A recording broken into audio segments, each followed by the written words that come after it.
special hour. Hare Krishna, Radhe Radhe, Dandava Pranam. Welcome. Srila Gurudev ki jai, Srila Prabhupada ki jai, Srila Panu Guru Varga ki jai, Pati Pavan Shri Nityananda Prabhu ki jai, Prem Purushottam Shachinandan Gaur Hari ki jai, Shri Shri Radha Vino Bihari Ju ki jai, Giriraj Maharaj ki jai, Harinam Sankirtan ki jai, Hare Krishna Mahamantra ki jai, Shri Narasimhadev Bhagavan ki jai, Shri Narasimha Chaturdashi ki jai, Bhakta Pravar Shri Prahlad Maharaj ki jai, Gaur Bhakta Vrinda ki jai, Nitai Gaur Premanande, Hari Hari Bol. So we're going to begin with Mangalacharan on page 1, Vandeham, Vandeham, Vandeham.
Krishna Sambandha विज्ञान नयिने प्रभवे नमः माधुर्योज्ज्वल प्रेमाभ्य श्रीरूपानन्द भक्तिदा श्रीगौरा करुणा शक्ति विग्रहाय नमोस्तुते नमस्ते गौरवाणी श्रीमूर्तये दीनपालिने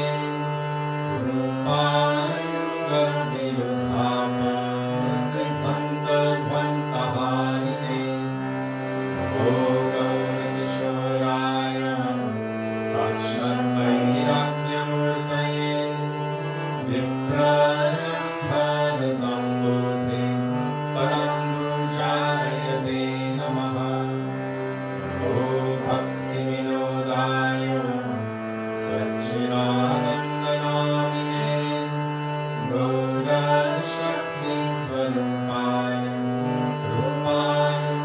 रूपानुगवरायते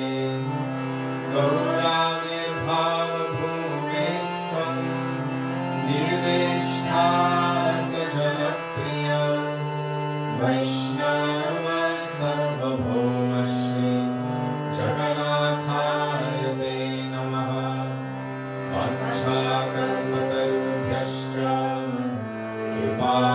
कृपासिन्धुभ्यैव च पतितानां पावनेभ्यो वैष्णवेभ्यो नमो नमः नमो महावदन्याय कृष्णप्रेमप्रदायते कृष्णाय कृष्णचैतन्य नाम्ने गौरद्विषे नमः हे कृष्ण करुणा सिन्धो दीनबन्धो जगत्पते गोपेश गोपिकान्त राधाकान्त नमोऽस्तुते तप्तकाञ्चन गौराङ्गी राधे वृन्दावनेश्वरी वृषभानुसुते देवी प्रणमामि हरिप्रिये जयतां सुरतोपङ्गो मम मन्दमते गति मत्सर्वस्मत्पदम्बोज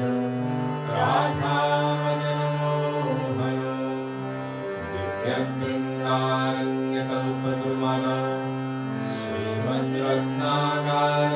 श्रीमद्रत्नागारसिंहासनस्थो श्रीराधा श्रीलगोविन्ददेव प्रेष्ठानिधिः सेव्यमानः स्मरामि श्रीमन्त्रासरसारम्भे मम शिवततस्थितः कर्षन्ते मुस्वरैरोपि गोपीनाथश्रियस्तु नः वृन्दाय तुलसीदेव्यै प्रियाय केशवस्य च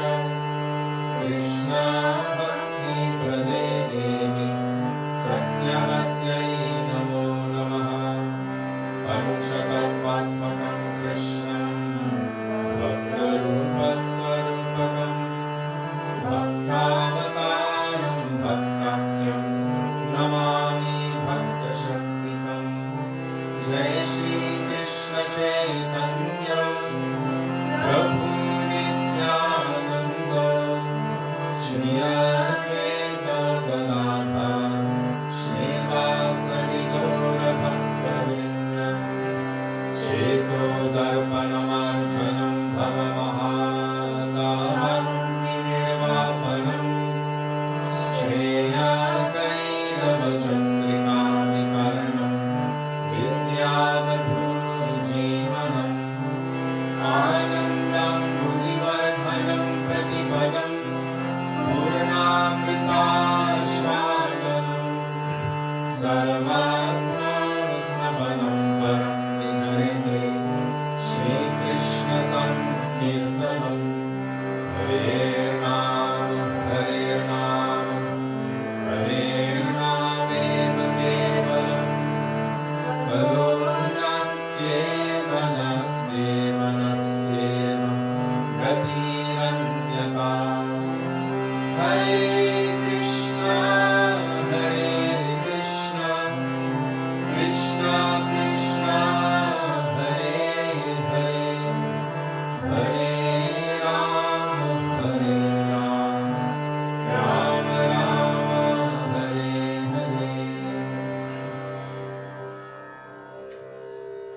गुरुदेव कृपा करके। Page 360. Gurudev Kripa Karke. It's Gurudev and then K-R-P-A. Kripa Karke. And if you don't have the songbook or the app, just wait. Jiva Pavana Prabhu will mercifully put the text in the thread. So just look out for that. Thank you, Jiva Pavana Prabhu, for that seva.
Guru Parampara ki jai.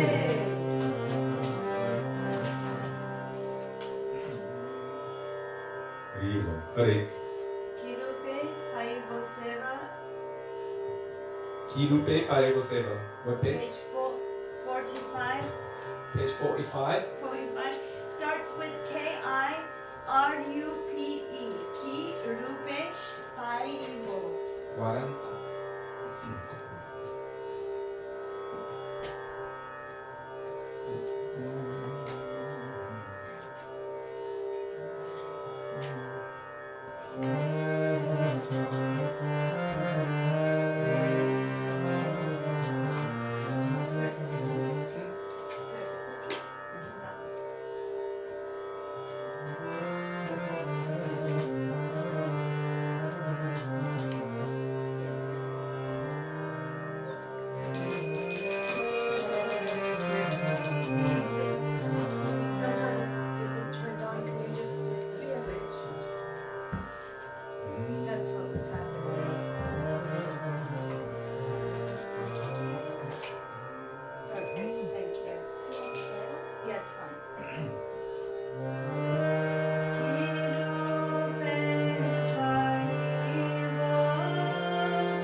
Gauranga বলিতে হবে।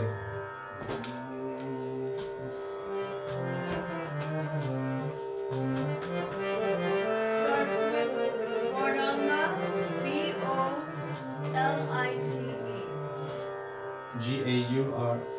Gauranga, Gauranga, and page 86 in the Gaudiya Gita or in your comment thread. Jiva Pavan Prabhu will be posting the bhajans. Thank you, Prabhu. Any moment.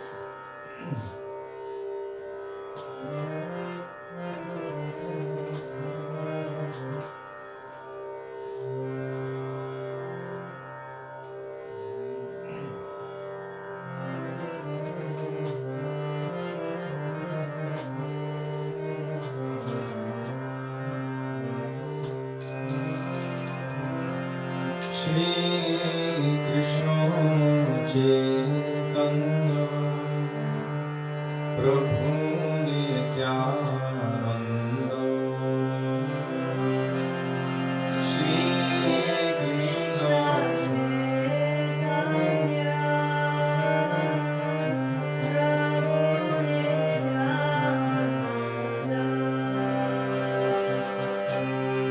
Shri Advaita Gadadhar Shivasari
Sri Dashavatar Stotram Pralaya Payodhi Jale, starting with Pralaya, Pralaya. The title of the Stotram is Sri Dashavatar Stotram, Dash Avatar, the 10 avatars. 349. Page 349. And all together? All together? Maybe. Let me see. Yeah. Yeah. All together.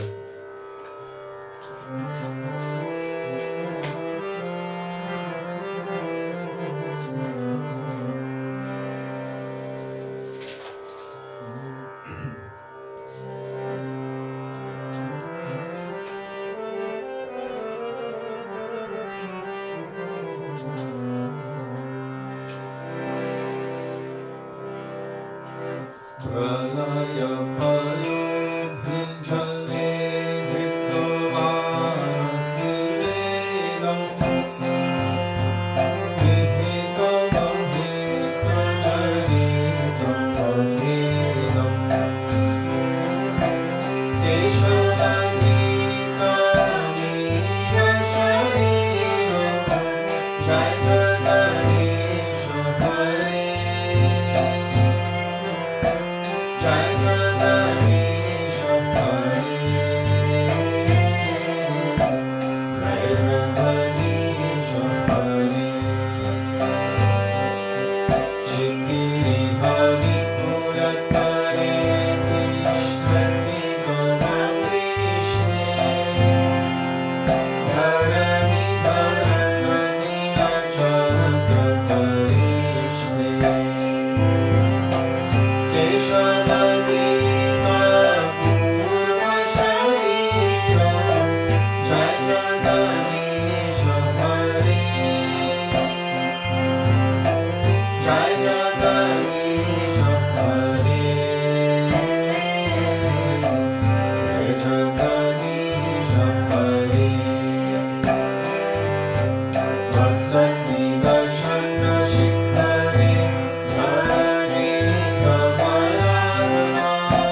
Jai Jagadish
Hare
Bhajahore Manashri Nandanandana. Starting with Bhaja, B-H-A-J-A, page 137 in this book.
Okay, now we will do Radhe, Jai Jai, Madhava Daite.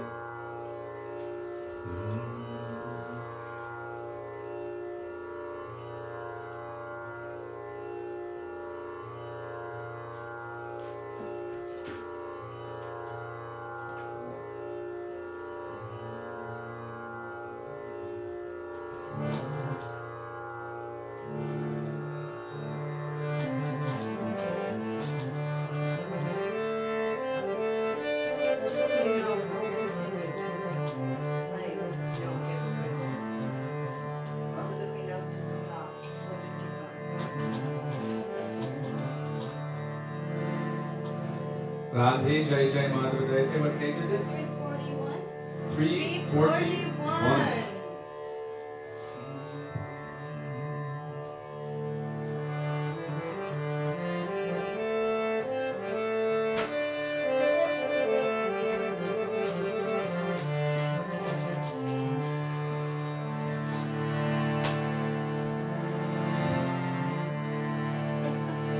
Jai Radhe Jai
Hare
भगवान गुरुवर्ग की जय, प्रभुपाद श्रीनित्यानंद प्रभु की जय, प्रेम पुरुषोत्तम सच्चिनंदन गौर हरि की जय, श्री राधा विनोद बिहारी जी की जय, हरे नाम संकीर्तन की जय, हरे कृष्ण महामंत्र की जय, श्री गिरिराज महाराज की जय, श्री नरसिंहदेव भगवान की जय, श्री नरसिंह चतुर्दशी की जय, श्री भक्त कला महाराज की जय, गौर भक्त वृंद की जय, निताई गौर प्रेमानंदे हरि हरि बोल।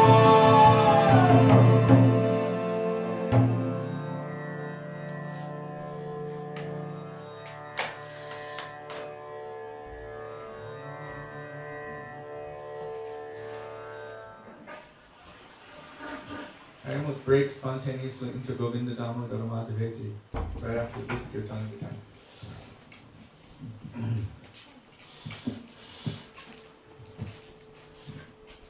Gurave Gaurachandraya Radhikaya Tadale Krishnaya Krishna Bhaktaya Tadbhaktaya Namo Namah Ajnanatimirandhasya Jnananjana Shalakaya Chakshu Militam Yena Tasmai Shri Gurave Namah Nama Vishnupadaya Radhikaya Priyatmane Srimad Bhaktivedanta Narayan Namine Nama Vishnupadaya Krishna Presthaya Bhutale Srimate Bhaktivedanta Swami Namine Vanchakalpatarubhyascha Kripa Sindhubhya Evacha Patitanam Pavanebhyo Vaishnavebhyo Namo Namah Shri Krishna Chaitanya Prabhu Nityananda Shri Advaita Gadadhar Shivasari Gaura Bhakta Vrinda Hare Krishna Krishna Krishna Hare Hare Hare Rama Rama Rama Hare Hare Mukam Karoti Vachalam Pangum Langayate Girim Yakrapatamaham Vande Shri Gurum Dinatarinam.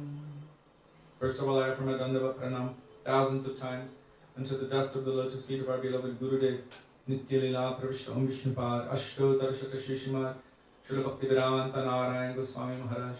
And the same thousands of Dandavat Pranam unto the dust of the lotus feet of Nitya Lila Pravishta Om Vishnupad, astottara Srimad, Srila Bhaktivedanta Swami Srila Prabhupada, to all of our Rupanuga Gaudiya Guru Varga, and to all Vaishnavas past, present, and future, including those who are participating with us today on this auspicious day, Shri Nishinga Chaturdashi, I offer you all my Dandavat Pranam.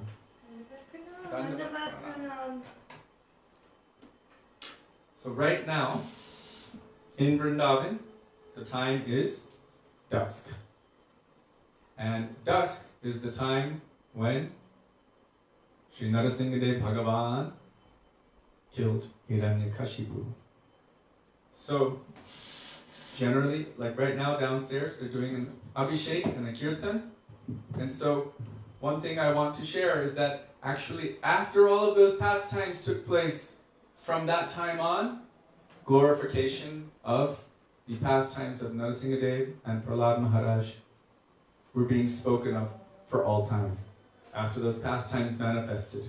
So those pastimes, right now, is like the time of that anniversary, you can say, the anniversary particular time of the appearance of Lord Nrsimhadev and of the killing of Hiranyakashipu. So Shri Narasimhadev Bhagavan Ki Jai!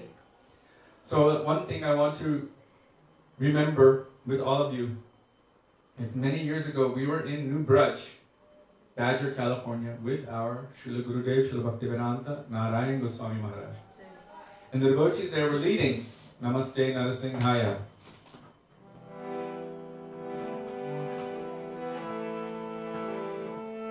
Namaste Narasimhaya. Like that.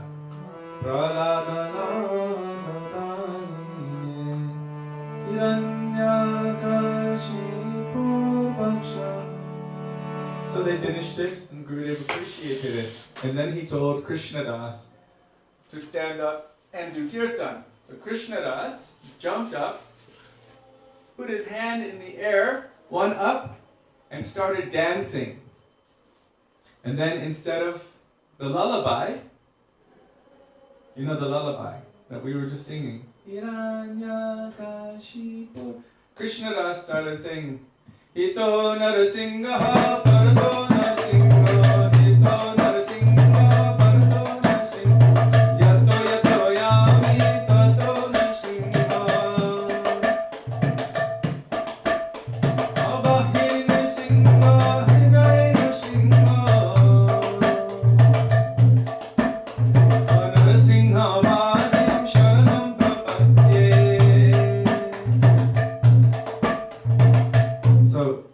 like that, and Gurudev was so happy because the mood of the kirtan at that time corresponded with the excitement and the mood of Lord Nrsimhadev breaking out of that pillar and ripping apart the wasp-like creature, Hiranyakashipu.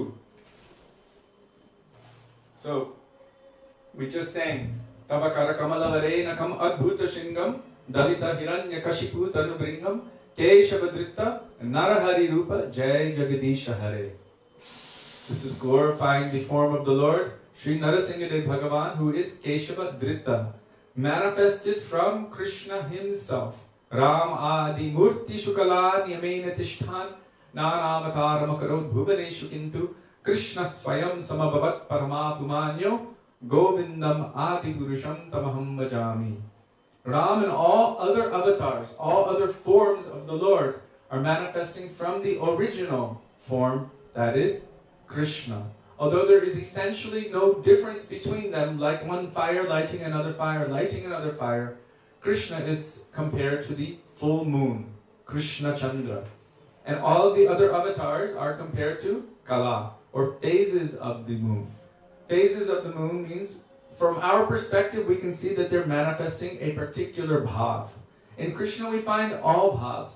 But in Ram we find something might not be all of the way, like he doesn't dance with gopis. Neither does Lord Nrsimhadev. Lord Nrsimhadev kills demons and protects his devotees. So they're manifesting certain phases. Although we understand, according to Shastra, the first verse of Sri Ishopanishad. I'm excited because it's Sri Narasimhadev's appearance day. The first verse of Sri Ishopanishad, Om Purnam Madap Purnamidam Purnap Purnamudachyate Purnasya Purnamadaya Purnameva Vashishyate. That everything is complete about the Lord. And even if he expands himself unlimitedly, he never loses any part of himself. And also those Sangsha avatars, or even those Lila avatars, are complete, but they are manifesting a phase. It is the Lord performing his own pastime in different forms. So if Keshava, the original Krishna, is manifesting a pastime, you can look at it in a certain way, like putting on a costume or experiencing a bhav. It doesn't make him any less Keshava. He is the same Krishna, but in this case, in the case of Sri Narasimhadev Bhagavan, what is he manifesting? The bhav of anger to the demons and protection of the devotees. That is his function. It is said that Sri Narasimhadev Bhagavan is a manifestation of the chakra of the Lord. So that chakra's function is quite specific. It is to kill the demons and to protect the devotees. In Bhagavad Gita, Krishna says, Yada yada hi dharmasya glanir bhavati bharata abhyutanam adharmasya tadatmanam shrujamyaham paritranaya sadhunam vinashaya cha dushkritam dharma sangstarpanataya sambhavami yuge yuge. When does Krishna appear in this world? When there is a predominant rise in irreligion or adharma. When so many simple activities are being performed more and more and more, and dharma is becoming weaker. At that time, we should understand that the predominant rise in irreligion is due to the predominant rise in the amount of demons present. Like today in this world, I was just reading from Srila Prabhupada today, that demons always harass devotees. And so this is the nature. He said, now so many demons are here. Even our Gurudev said, at that time there were one or two very big, powerful demons. Now so many demons who are against bhakti, they don't even believe in God, and they try to bring everyone's mind and attraction away from God consciousness and toward self-serving, selfish, material or mundane consciousness. According to Shastra, this is the nature of a demon, that I am perfect, powerful, and happy. If anything gets in my way, I will destroy it. Everything in my domain is meant for my enjoyment, and others from endeavoring to think about what is for their real benefit, which is serving the Lord, serving Krishna. So now, Kali Yuga, it is flooded with those who have a predominant demonic temperament. Demonic meaning not favorable to loving service of Krishna in this case. That is the definition that Srila Prabhupada gave as I read today. So sometimes people will think a demon means somebody with pointy ears and really like red eyes and like that. This is not necessarily the definition of demon. It might be for those who are watching too much television, but the demon which is described in Shastra is a mindset which is atheistic or against the service of the Lord. So the speciality of destroying that demonic temperament within us. Hare Krishna, are we there? Hello, Haribol? Yes, you're back. Sorry about that. Oh, Narasimha Prabhu, Dandava Pranam. Okay. Please excuse me. Yeah, it's back. I think I was speaking about demons. Stopping the devotees? So Sri Narasimha Bhagavan is a very specific form of the Lord that we do pray to, that we do acknowledge and call out to on a regular basis. Because he kills the demonic tendency within us, he also kills demons. He removes ghosts and other bad spirits and energies like that. And he also helps us to allow our devotional sentiments to thrive. And his function in this case would be to awaken or allow our devotion to Krishna to awaken. So in this beautiful prayer, Sri Dashavatara Stotram, we just chanted Tavakara Kamala Vare Nakam Adbhuta Shringam Dalita Hiranya Kashipu Tanu Bringam Keshavadritta Narahari Rupa Jai Jagadisha Hare. Jai Jagadisha Hare, Jai Jagadisha Hare.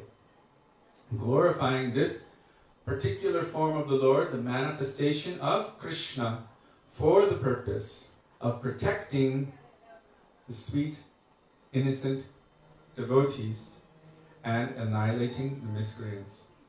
It is said that Prahlad Maharaj offered this prayer. He's glorifying the beautiful hands of the Lord, which have sharp nails, which pierced and ripped apart the wasp-like Hiranyakashipu, Dalita Hiranyakashipu, Tanu Bringam. Bringam means wasp. So by those beautiful hands, Tavakara Kamala, Kamala means lotus. By those beautiful nails, he ripped apart that wasp-like creature Hiranyakashipu. Vare Nakam Adbhuta Shringam, Dalita Hiranyakashipu Tanu Bringam, Keshabdrita Narahari Rupa. To this form of the Lord, the manifestation of Krishna, Narahari. In fact, Prahlad had never seen or heard of that form before. He wasn't originally praying to that form. We know that he was praying to Narayan or Krishna. As we will hear later, he even uses the word Krishna when he is preaching. Matirna Krishne. He uses the name Krishna. So Prahlad was praying to Krishna, as he always did, but the particular form of the manifestation of the anger of Krishna toward the demons who were trying to torment the devotees manifested. And Prahlad was also amazed to see such a beautiful form. Although he is fierce, he's still so beautiful and so attractive. Does that mean that Narasimha Bhagavan is not Prahlad's eternal Ishtade? In the pastimes, because the pastimes are also eternal, then we will see, because just like Krishna is manifesting from place to place like a transcendental roadshow, so Sri Mahaprabhu also, after the time of Krishna, once every 1,000 Mahayuga cycles, that means once in a day and night of Brahma, Krishna manifests and then Mahaprabhu manifests afterward. Ram also has his eternal pastimes, and Narasimha Bhagavan also has. So in different ways we can say yes, but according to all Shastras, Shravanam, Kirtanam, Vishnu, Smaranam, Prahlad is praying to Vishnu or Krishna or Narayan. So we understand that Prahlad, he is a Bhakta in Shantaras. Shantaras means he has knowledge of the Lord's Aishwarya. opulence and greatness. He has admiration, faith, affection, but he doesn't feel that the Lord needs anything from him because he understands that the Supreme Lord is Atmaram, completely self-satisfied, and Aptakam, he has no desire outside of himself. Any desire that he would have would be instantaneously fulfilled. So as our Gurudev would say, Prahlad didn't feel the necessity to even offer Lord Nrsimhadev a glass of water because he doesn't need it. Water is from him, everything is from him. So Prahlad's mood is in Shantaras, means neutral, rasa, in terms of the physical seva, but he's always remembering the Lord, always praying to the Lord, always glorifying the Lord, admiring the Lord. This is his rasa. So, it's okay, it's good. So Krishna says that when there's a predominant rise in irreligion and a predominant rise of demons, that he descends himself in this world to set things right, to re-establish the principles of dharma, and to protect his devotees. Paritranaya sadhuna, to protect his devotees. As we've said before, the Lord, even in his 5th manifestation, means as Mahavishnu, is lying in cosmic sleep, breathing out and in universes. Millions and millions and trillions of universes are manifesting from him as he is lying there in Yoga Nidra. So creation is taking place and annihilation is taking place, and literally without batting an eyelid. His eyes are closed and he's completely relaxed, in the same way that we don't realize that vapor is manifesting or emanating from our skin and our pores and coming back into our skin and pores. How many jivas, how many living things are within 1 square inch or even 1 square centimeter on our bodies? What to speak of the Supreme Lord? So millions and millions and millions of demons and different bodies are destroyed. They merge back into the form of the Lord and then re-exit when he breathes out, and everything comes back into creation again. So really, what need is there for him to manifest in this world? Anugrahaya bhaktanam. Because he has affection for his devotees and he wants to show beautiful pastimes for the sake of his devotees, he manifests these pastimes because that is what his devotees love to think about and to discuss. Matchita madgata prana bodhayanta parasparam katayantaschama nityam tushyanti charamanti cha. Does Krishna need to come here to kill a measly demon? Without a second thought. I mean, he can send his chakra, go ahead, take care of it. Yes? Does he protect, Priya Peterson is saying, does he protect his devotees from suffering or death, or does he protect bhakti? Very good question. A lot of times devotees pray, protect me from death, protect me from suffering, protect me from material problems. We will get to that in the end of this section, but because you asked the question now, the pure devotee does not ask any special favor of the Lord. That would be considered within the realm of karma. Jnana karma adi anavritam. Pure bhakti is devoid of that desire. Pure bhakti is what is for his happiness, what is for his pleasure and his benefit. If he wants that this soul will leave bodies by the thousands, if that is what is pleasing to him, then let me endure that. That is a tough thing to consider. So does he protect me? Yes, it is said that if we're having any difficulty, we can call out to Lord Nrsimhadev for help. If for some reason he does not help, fulfill my desire for material safety, a lot of times people start cursing at God. I called to you and you didn't save me because I think I am this body. So when it really comes down to it, the devotee, he will say, like Bhaktivedanta Thakur has said, Marobi rakhobi jo ichha tohar nitya dasa tua prati adhikar. that you can kill me or protect me, this form, as you like. That's up to you. I am your eternal servant. Your adhikar, your qualification to a adhikar is that you can do whatever you like with me. And yet, we find that many of our Vaishnava acharyas, before they would begin traveling, before they went onto an airplane or into a car to travel anywhere, they would say, Sri Narasimhadev Bhagavan Ki Jai. Because it is the specific function of that form of the Lord to protect from any kind of difficulty like that. But why would the devotee ask to be protected?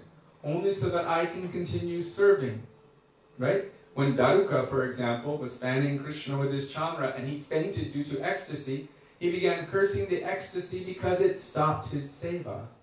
So if a material ailment or a car accident stops me from my seva, then if I say to Narasimhadev Bhagavan Ki Jai, protect me from stopping my seva, means allow my bhakti to continue flowing. This is not necessarily opposed to bhakti. It all depends on the mood and the attitude of the person who is moving forward on that path. Balabhadra is saying that except on the occasion like Draupadi, but that also was to show what is one-pointed, calling out to Krishna, because Krishna didn't come until she gave up her husband. She gave up everything and everyone. Even on her own strength, she let go and full sharanagati. So that's a little bit of a different kind of Did you hear that? So with the question that Balabhadra asked about Draupadi, actually she went to everyone else first.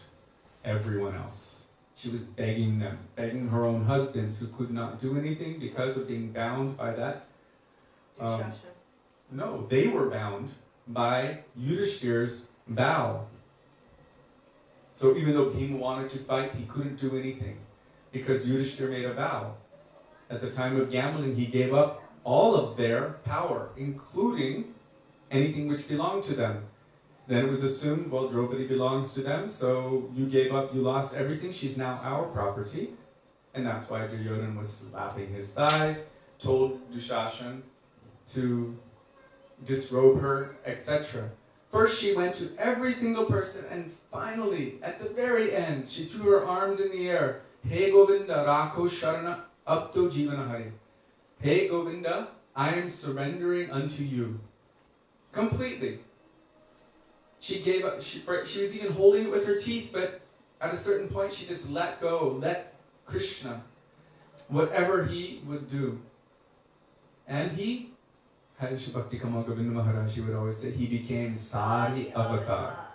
He manifested himself as her Sari and protected her. But different Leela and it is a different Leela, so we don't want to divert from this pastime, but it's essential in this subject. So yes, we can call out to Narasimhadev Bhagavan Ki Jai. But, and I know this is a special day today, the devotee of Krishna has faith in Harinam Prabhu, has faith that Krishna will protect him in the same way that Prahlad did. Right? What is Sharanagati? Anukulyasya Sankalpa, accepting a firm resolution that I will only do what is favorable for my bhakti. Partikulyasya Varjanam, I will avoid what is unfavorable. Rakshishyati Vishvasho, I accept that Krishna is my protector. Goptritve Varanam Tata, that Krishna is my only maintainer. Atmanic shape, surrendering my very Atma, means my Atma is like one with his desire. And Karpanye, with deep humility.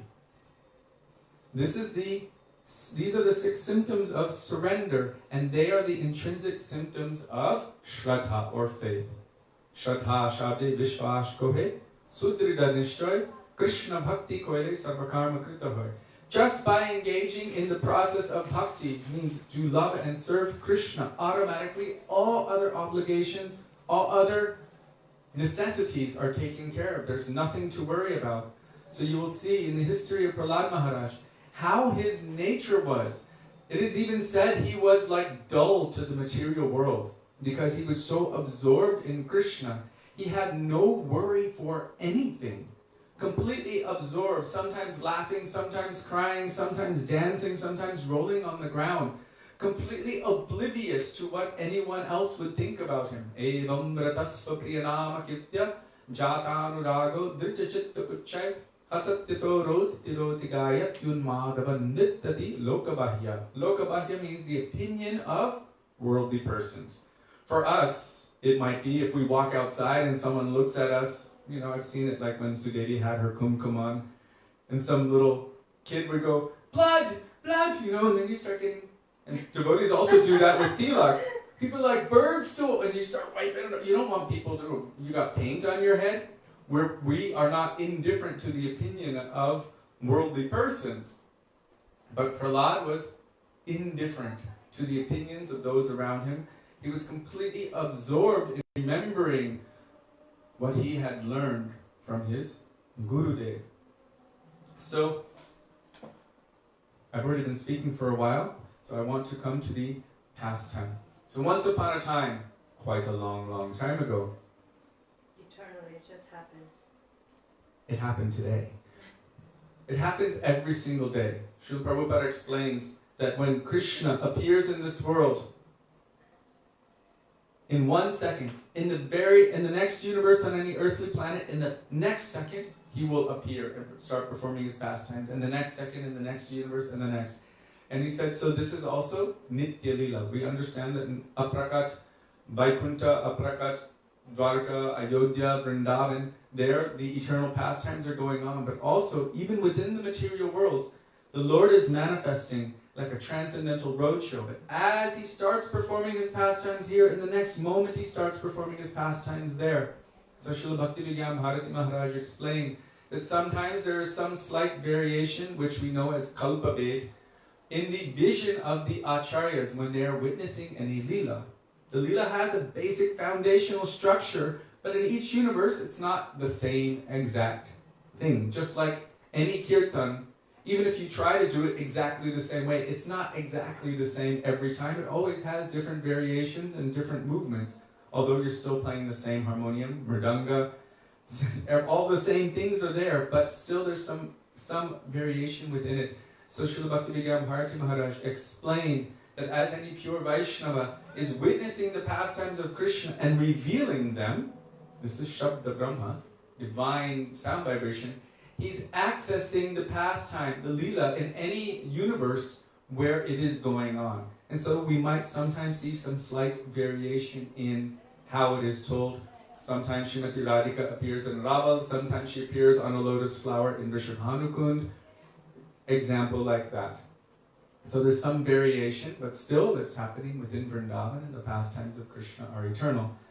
So, the pastimes of Lord Nrsimhadev are also eternal and happening now, except I don't have the capacity to see, I can only have the capacity to repeat what I have heard from Sri Guru and the Vaishnavas, what I have read in Srimad Bhagavatam, which is known as the topmost spotless evidence. So I will share what I have heard and read from Gurudev and Vaishnavas and Shastra, and please forgive me for any frailty on my part. So once upon a time, a very long time ago, there were 4 young boys. They were known as the 4 Kumaras. And they were traveling throughout all the universes as they do. We know that they're always speaking Harikatha. They're the same Bhaktivedantas who went to the village of Narada Muni and his mother. And they were served by Nard and his mother. But this was before Nard was Narad. He was just Sutaputra, the son of a maidservant. And he once, by their permission, after serving them, received the remnants of their Mahaprasad. And Narada Muni says, by that mercy, I became Narada Muni. So these 4 are very powerful. They have contained lust. They have controlled lust. They've maintained themselves in the forms of 5-year-old boys. So they were traveling throughout all of the universes. They came upon the realm of Vaikuntha. It is said that previously they had moods which were like Brahmagyanis. Means they understood Vadanti tattva viras tattvam yajnanam advayam Brahmeti Paramatmeti Bhagavan. But their mindset was focused toward the impersonal feature of the absolute truth. So they went to the Vaikuntha planets. At that time, two very amazing, beautiful guards were standing there. What were their names? Jai and Vijay. So these two guards, they stopped these boys, 5-year-old boys, quite naked. What are you doing here? They said, we wish to enter and see Srimad Narayan. They said, you can't be qualified. You can't possibly be qualified. You're not even dressed right. To go in front of the king, you're naked. Perhaps you're a little young. You should go back to wherever you were. You should meditate for a few thousand years more, and when you are qualified, then you can come and see Narayan.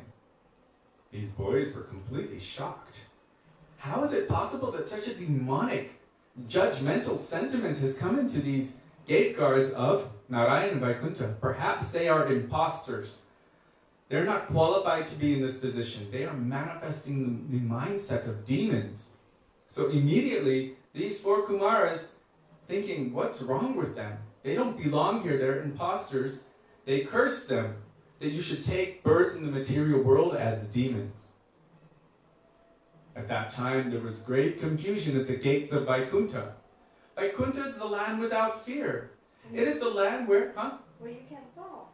It is the land from which you cannot fall. Today, if you read my Facebook post today, there's a purport from Srila Prabhupada, and he explicitly explains in the last sentence there, it said the conclusion is that one can never fall from Vaikuntha. Why? Maya cannot even cross the Viraja. What to speak of Brahmajyoti? What to speak of getting to Vaikuntha? It's not possible. So how can Maya then pull anyone from there? So here these 2 gate guards were cursed. These 4 young boys who are actually the original, the first children of Brahma, so the original persons within creation. Huh? They were ancient. The most ancient. More ancient than Rudra or Narad even. Amazing, isn't it? So they had become consumed by anger. And they cursed the personal guards of Narayan. So you can imagine the confusion that was happening at the gates of Vaikuntha. At that moment, the message came to Srimad Narayan. Immediately, he set out for his gates. As he was walking, it is said that he had a beautiful canopy above him with so many, it was white pearls. His servants were fanning him with chamaras and chanting Vedic hymns. He was mildly smiling, wearing a Vaijanti mala garland down past his knees, twirling a lotus flower. He was smiling, and he went to that place. And they're all looking at him like, what just happened? So, Srimad Narayan, what did he do first of all? He told these 4, the guests, the visitors, I am so sorry for what my servants have done.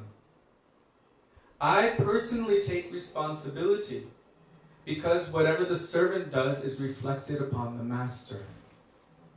Just like a spot of white leprosy affects the entire body, what the servant does affects the master. So why am I telling this? Because for us, so many times we hear people say, I can do whatever I want, it won't reflect on my Gurudev. My Gurudev is transcendental and pure. So what does it matter what I do? People will judge my Gurudev based on my activity and my character. And then they will judge my parampara. They will judge Chaitanya Mahaprabhu, Nityananda Prabhu. They will judge my path of bhakti, and they will even judge Krishna based on my activity. Srila Bhakti Pramod Puri Goswami Maharaja explains this point. So we should behave in such a way so that no black spot, no criticism, no cursing, no ill mood comes toward our Gurudev. So Srimad Narayan said to the 4 Kumaras, I will not hesitate to cut off my own arm as an offering to you if this will satisfy you. I apologize for what they have done. So then at that moment, it is said that the Yogamaya potency which covered them and made them curse the guards of Narayan came off, and they realized, what have we done? And they began to repent. So they're also showing here, Vacho Vegam Manasa Krodha Vegam. They became subjected to anger and cast a very harsh curse, and that curse was cursing the personal servants of the Lord, then they began feeling, we are aparadhis. The personal servants of the Lord were thinking, why did we block these great personalities from entering? So Srimad Narayan explained that once previously, Lakshmi Devi wanted to come and see Narayan, but because he was resting, they also barred her, and she had cursed them that because you have stopped me from going to see my husband, this is also in history, in Puranas, in the Shastra, I read it from Srila Gurudev, that this was one of the reasons that they also had to accept a curse. But ultimately, and really, what is it? These two are the eternal transcendental servants of the Lord. The Lord had a desire in his heart that I want to fight. He has a taste for a ras known as bir ras. Means the desire to fight. That's why you see in so many different avatars he is fighting, because he must have that desire. This is also a taste, a ras. So, having that desire, what is the nature of the devotee? Who understands the desire of their Prabhu, of their Lord. I want to fulfill the desire of my Lord. So these two, Jai and Vijay, recognized his desire to fight, and immediately they were in their hearts the ones to step forward. We would like to serve and fulfill that desire. This is the nature of a real servant. Whatever their master desires, they want to fulfill that desire. They actually say it, or did they just feel They were feeling that within their heart. So Srila Gurudev explained that because they recognized his desire instantaneously, this is the nature of Vishrambena Seva. So intimate that you understand the heart of your Gurudev. In this case, they understand the heart of their Ishtadev. And we will practice understanding the heart of our Ishtadev first and foremost through understanding the heart of our Gurudev. That is how Rupa Goswami was able to establish the inner heart's desire of Sri Chaitanya Mahaprabhu in this world. How close must you be to understand the inner heart's mood? So these two guards understood the inner heart's mood of Srimad Narayan. He understood that they wanted to reciprocate and satisfy his desire. And his nature is that I want to fulfill the desire of my devotee. So Gurudev explains that he manifested a desire, they manifested a desire to reciprocate, and then he manifested the reciprocation. As one is approaching me, I reciprocate accordingly. So what happened? By this, immediately his Yogamaya potency, not Mahamaya, Yogamaya, his transcendental internal potency, by which everything can function within the transcendental realm, Yogamaya, made it so that they were covered. And also made it so that the four Kumaras were covered. And then this took place. This whole interaction where the four Kumaras cursed Jai and Vijay. And then after the four Kumaras realized, oh my God, what have we done? Because the Yogamaya potency was lifted, by which they committed those activities of cursing and blocking. At that time, the four Kumaras amended their curse and said, because they were saying you should take birth in the material world as demons, they said 3 times as demons. In certain places today, I read from Srila Prabhupada that it may be that they could have taken birth as devotees for 7 lifetimes. Now Srila Gurudev clarified, I would say reconciled, that because the Lord desired to fight, the devotee won't fight with the Lord. It won't give him much happiness. So internally, they wanted to please the Lord, so they accepted that 3 times as his enemy. Because any devotee would gladly or happily always accept the position of being a devotee. But this was not what the Lord wanted. He wanted to fight, and to have a good fight. No material, ordinary, demonic person can put up a good fight for the Lord. But who is his eternal, transcendental associate? Yes, the cowherd boys, for example, can pick up Krishna and slam him in the dust and jump on top of him. So they are qualified. The eternal servants of the Lord, his guards in Vaikuntha, are qualified. So these 2 guards, Jai and Vijay, they consented and accepted this curse. So this was for the purpose of pleasing the Lord. Today Sudevi and I were speaking about this.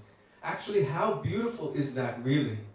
That I will accept the position and the bhav of a demon and be killed by you if this is pleasing to you, my Lord.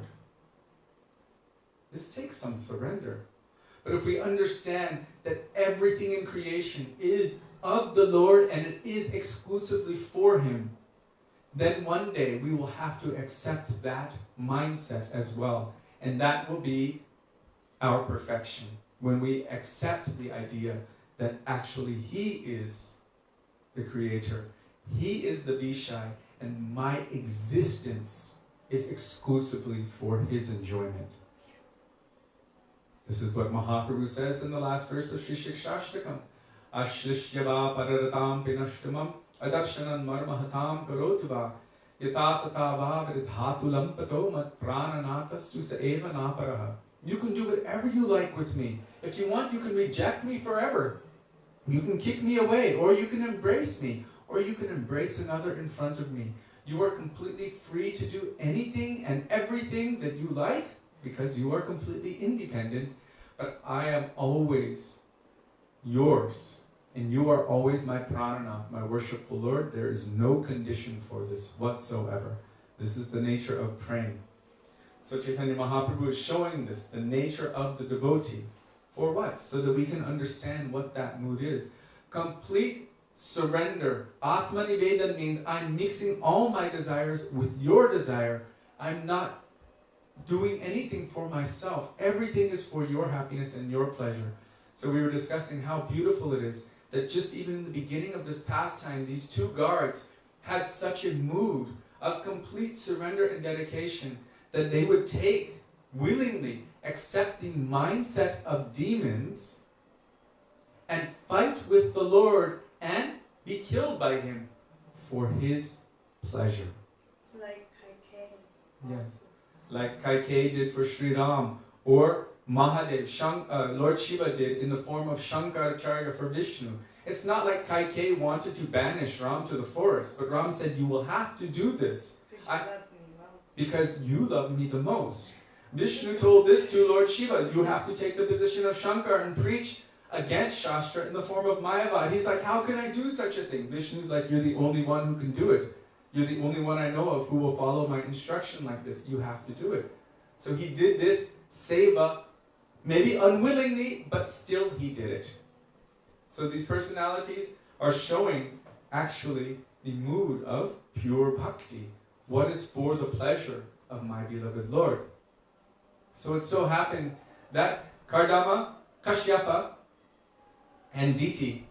Kashyapa was doing intense austerities and he was praying. His wife,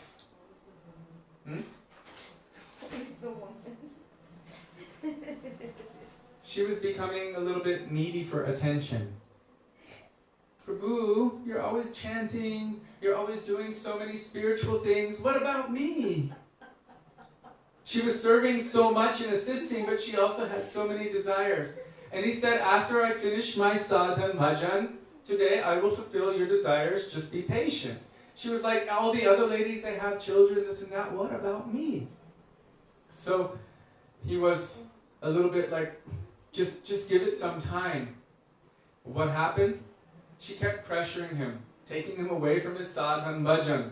I need your attention, I need it now. At that time was an inauspicious time. It was the time when Lord Shiva and all of his ghosts, bhoots, goblins, everyone who are his followers are traveling across the sky. It is the evening time, dusk, sunset. It's not enough. Now, she was petitioning him, glorifying him, speaking sweet words, and really making the endeavor to distract him. And she was able to do so. So he copulated with her at that time, and she became pregnant. Afterward, he became quite upset. You stopped me from doing my seva. You stopped me from serving my Lord. You stopped me from doing my sadhan bhajan. And you made this situation, even though I requested you nicely to just be patient and wait a little bit. So now you've become pregnant, but I curse that your children will become the kings of the demons. And she became very sad and upset because the demons are always creating so many difficulties for the devotees.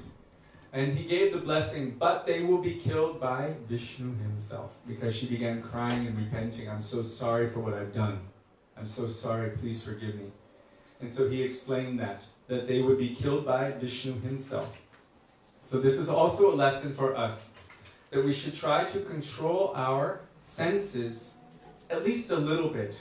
If there's a time which is auspicious and a time which is inauspicious, we should avoid that thing which is inauspicious for our benefit and for the benefit of the world. Like following Ekadashi. Like following Ekadashi, or even doing that thing which is dharmically correct. Why did the Mahabharata war have to be fought? Krishna explains it right in the very beginning. When there's so much unwanted population. Unwanted population means due to uncontrolled lustful activities. Then the population rises. It means someone cannot control their urges. Someone cannot control their impulse. Just wait until the right time. Just wait a few hours. Just wait. But no, I need it now. Then what comes as a result? Unwanted population. Unwanted population does not accept the principles of dharma. They end up creating chaos in society, and as a result, you have so many thousands of persons with demonic tendencies who are not following the process of dharma, and then Krishna has to descend himself and kill all of those who are adharmic. I don't use the word kill. Vinashai. Eliminate. Destroy. This is the result of not following dharma, and this is because one cannot maintain properly following sadhana. This is important. This is essential for the story. This is not a story, this is a katha. So, I'm repeating this katha, it was essential. So, Yudhishthira Maharaj was asking, this is how the whole katha started. Yudhishthira Maharaj is asking Narada Muni, I don't understand how it's possible that the Lord can be impartial. It appears that he's partial to his devotees. And it was explained that the Lord always acts exactly according to his nature. As one approaches him, I reciprocate accordingly. So those who approach him with love and affection, he reciprocates with love and affection. Therefore, it appears he is partial to his devotees, because he says in Bhagavad Gita, I am partial to no one. It means I am impartial, but it appears that he's partial to his devotees. Those who approach him with a desire to kill him, with a mood which is against him, then he reciprocates accordingly. Hence the demons get killed, and it appears that the Lord is against them. But it is actually not a fault of partiality on his side. Yes? What does it mean then when he says, I know no one but my devotees, and they know no one but me? So, Srila Gurudev explained that although for the general understanding, he is impartial, still, he says, Sadhava hridayam mahyam sadhava hridayam tvaham. But this is because his devotees only know him, only think of him, only surrender to him, only chant his glories, offer their pranam to him. So he says, because they're only always thinking of me, I also cannot stop myself from thinking of them. I only know them, they only know me. But yet, demons who are absorbed in the Lord, in the mood of fear or anger, can also attain perfection because of that deep absorption. So many. Kamsa was absorbed day and night in fear.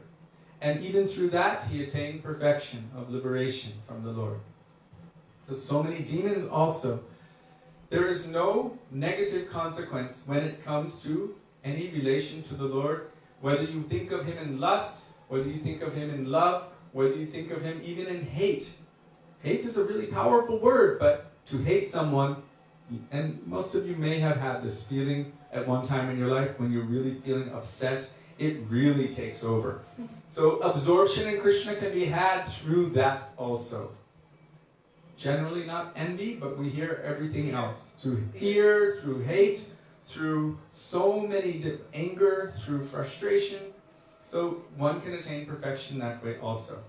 So what manifested in the womb of the wife of Kashyap Muni, Didi, it is said when these two were cursed, at that time all kinds of terrible omens were taking place.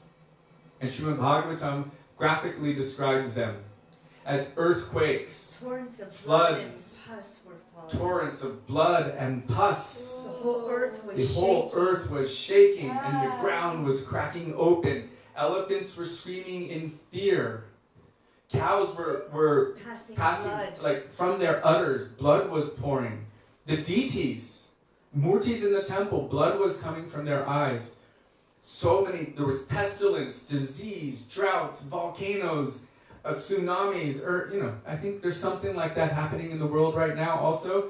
Pandemic, disease, volcanoes, tons of earthquakes everywhere. There's all sorts of crazy problems happening in the world right now. And I'm thinking, and also public Harinam Sankirtan has been stopped, so maybe there's some demons being born. It could very well be. But the description, and we haven't yet seen pus and blood falling from the sky. When we start seeing that, I think it's time to go like, Hare Krishna. Narasimha Bhagavan Ki Jai. But anyhow, so when they were descending to the material world from that realm, it is said that this was by the influence of Yogamaya, not Mahamaya. So we should understand. And anyhow, they were completely covered with the Asura Bhav. Asura Bhavam Ashrita. The sentiment of demons. So, from the womb of Diti, two amazing personalities were born. The first one born, his name was Hiranyaksha. The second one born of this set of twins was Hiranyakashipu. Which one do you think was considered the older one? According to Shastra, who went in first comes out second. So the first one to incubate is considered the oldest, because from the point of conception, that is when one's age is judged. Not from the moment of birth, but from the moment of conception. So because Hiranyaksha was born first, it is said that he was the younger brother of his more senior brother, Hiranyakashipu. What is the meaning of Hiranyaksha? Hiranya means gold. And Aksha? Eyes. Hiranyaksha. Hiranya means eyes. gold and Aksha means eyes. So, whose eyes are always greedy for material wealth, for gold, this is Hiranyaksha. And what is the meaning of Hiranyakashipu? Soft bed. Hiranya means? Gold. Kashipu means? Soft bed. Okay. So it is explained in Shastra, Hiranya means gold, means also he's greedy for material wealth. But Kashipu means soft bed. This term soft bed, Srila Prabhupada explains, soft bed means material luxury, but specifically the enjoyments of the flesh. Oh. Yes. I thought it meant just like a really good No. soft bed. Yeah. On a really good soft bed. Oh. Yes. The pleasures of the flesh. In this case, Hiranyakashipu was very lustful. This is what it means, Kashipu. But we look in the world, who of us has greed for wealth? Who of us has greed for position, name, fame, power? Who of us has material desires and wants to indulge in pleasures of the flesh? So we all have these sentiments of Hiranyaksha and Hiranyakashipu within us. And today is the day to call to Lord Nrsimhadev to help us to gut these material desires from our bodies, our minds, and our hearts and souls. So, these two personalities were very powerful. Hiranyaksha was the representative of his elder brother, Hiranyakashipu, who he sent out in all directions to extract wealth, to defeat all other empires, and to take the wealth, which he did very, very easily, because he is no ordinary person, if you can imagine. He is a denizen of Vaikuntha, who has come here to accept the role of a demon, to give the Lord a really good fight. So how powerful must they be? We cannot imagine. It is said that their forms were like steel, and that they could tolerate the thunderbolt of Indra.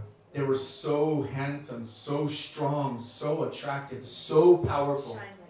They shined like the sun. You cannot imagine how amazing it would be to see these personalities. Just because someone's a demon doesn't mean they're ugly. Most of the demons we read about in Shastra, especially the really good ones, the really powerful ones, they're very attractive, very beautiful, and very knowledgeable in all Shastra. So just because someone doesn't appear like a demon doesn't mean that they are. And just because someone appears like a demon, it doesn't mean they are. And just because someone appears like amazing, beautiful, handsome, strong, powerful, doesn't mean that they're not a demon. And just because someone might look like a devotee doesn't mean they are. So there's so many different lessons in this as well for us.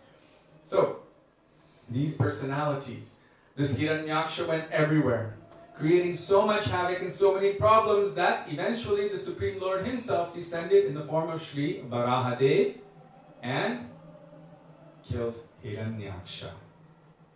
This is a different day, a different pastime, but it very, very closely relates. Because at that time, Hiranyakashipu became very, very upset and angry. As anyone would if someone killed their own family member. So he realized, oh, he believed in God, he believed in Vishnu. Our Gurudev asked the question, was Hiranyakashipu a theist or an atheist? And then he explained Hiranyakashipu was theist. He believed in God, but he became so angry at Vishnu because Vishnu killed his brother. So he was thinking, how can I get back at Vishnu? But when Vishnu killed his brother Hiranyaksha, all of his family members, including his own mother, Didi, they were completely desolate. They were devastated by the death of Hiranyaksha. They were weeping and crying so much. There's a whole section in Srimad Bhagavatam dedicated to Jiva Tattva, spoken by none other than our very own Sri Hiranyakashipu, Sri Hiranyakashipur Uvacha. And it is some of the best Jiva Tattva that you have ever read. He was well versed in all Shastras. He had knowledge of all of these topics. So it is quite eye-opening to see that someone as a demon who is against Vishnu is able to speak scripture so perfectly and beautifully with all relevant quotes from Shastra. So just because someone can do that does not mean that they're not a demon. This is another lesson. So he spoke very beautifully and powerfully. So he decided, Vishnu is extremely powerful. He just killed my brother Hiranyaksha. I need to gain some more power. It is said that Hiranyakashipu was extremely powerful. He was always fighting with the demigods because he was the king of the demons. And the demigods were having so many difficulties. So they're always fighting against him. He was fighting against them, but he was getting more and more powerful. But he didn't feel like he had enough, so he decided to go into deep, intense austerities. So he performed austerities for what? 100,000 celestial years. 125 years of his. Yes, it was like, 100 celestial years or 125, something like that. I read one place today, Gurudev said 60,000. Anyhow, he was standing on the tips of his toes at Mandarachala hill, with his arms upraised, standing on his tiptoes. He gave up eating, he gave up drinking, he gave up consuming even air. At that time, great powerful personalities could do yogic austerities like that. Gurudev explained that in Satya Yuga, people could keep their pran, their life, within their bones. So he was doing such intense austerities. It is said that fire was manifesting from his head. And it began to choke the universe. And because he was doing such intense austerities, an anthill formed over his body. An anthill formed over his body. And all that was left was bone, but he was still doing this intense austerity for gaining the privilege of darshan with Lord Brahma, the first created being within this universe. So, after some time, the demigods went to Lord Brahma and they were like, we can't breathe. we need help. They were petitioning him, please do something. Do something. Give him what he wants. So Lord Brahma went and he was searching. Searching. And then he noticed effulgence coming off of this Mandarachala hilly area from this anthill and realized this is where Hiranyakashipu is. At that time, he sprinkled some water from his kamandalu, and from that anthill, from those bones, manifested the most beautiful form. It is said he was glowing like molten gold, shining more brilliant than the sun. He became young and fresh and so beautiful, so powerful.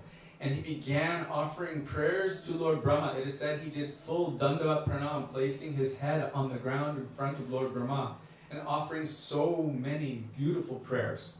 This is what someone does if someone really wants something. Like these days, we're desperate to not be kicked out of India during this pandemic. So then we have to write letters of, what is it called? Request? Petitioning the Foreign Registration Office, please be merciful to us. Please be so gracious and kind and allow us to stay so that we're not placed into danger or harm's way. We're really good people, please be merciful to us. We're like your family. Stuff like that. So Hiranyakashipu began groveling to Lord Brahma. O Supreme Personality of Godhead. Really glorifying over glorification. Because the nature of a demon is he wants what he wants and he will stop at nothing to get what he wants. He will manipulate situations. He will remove people, grovel to people, but he will do what he needs to get what he wants. And as soon as he gets what he wants, then he eliminates the source of that thing. So Hiranyakashipu is approaching Brahma. Why? To gain powers. So he asked Lord Brahma, because Brahma said, I'm very pleased by your prayers and by your austerities. What would you like? And he said, I don't want to die. I want to be immortal. And Brahma said, you know, I live for only 311 trillion human years. 100 of my own years, even I have to die one day. I can only give you what I myself possess. And this is also a very valuable lesson. If you need something or want something, then you can only get that thing from someone who has it. So if we want bhakti, then we must approach someone who has bhakti. They will awaken that bhakti within us. So then Hiranyakashipu was very smart. He's like, okay then, if you can't grant me that, then grant me this. I cannot be killed by any man or beast. And Brahma is like, yes, okay. I won't be killed in the day or the night. That's fine. I won't be killed on the land or in the sky. He said, okay, or even in the water. That's fine. I won't be killed by any weapon.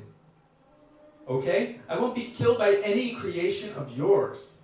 Man, that's like everything within the universe. Brahma created everything. He's like, all right. Inside or outside? I won't be killed inside or outside. Year. And Brahma's like, okay. I won't be killed in any year, any month. Brahma's like, okay.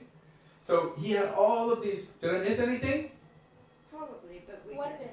No, I already said that. Weapon. Okay, so there were so many different considerations, and Brahma just said yes to all of them.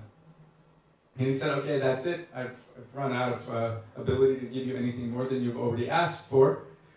So at that moment, Hiranyakashipu thought I had all my bases covered.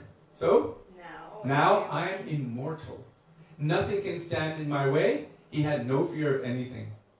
So Brahma went back to his realm, and Hiranyakashipu began with his demonic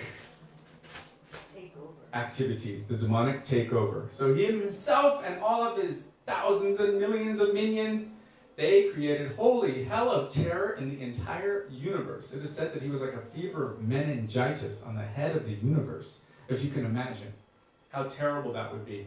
So they went and began destroying all sacrificial areas, all temples, cows, Brahmins, all gardens and everything. Hiranyakashipu also had a few other desires which Brahma granted. That I will be in control of time and karma.